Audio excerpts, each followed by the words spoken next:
Sementara itu, pasien dalam pengawasan di Buleleng yang hasil tes swabnya terkonfirmasi positif COVID-19 bertambah 1 orang. Pasien diberi kode PDP 61 ini menjadi pasien pertama yang terkonfirmasi positif di wilayah Kecamatan Grogak.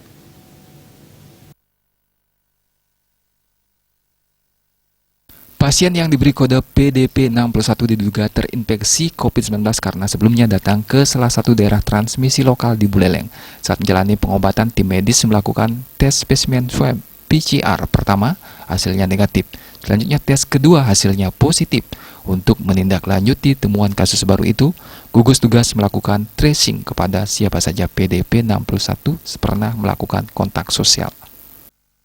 PDP 61 ini adalah PDP non-PMI, dan ini adalah yang pertama kali terjadi di Kecamatan Grogak.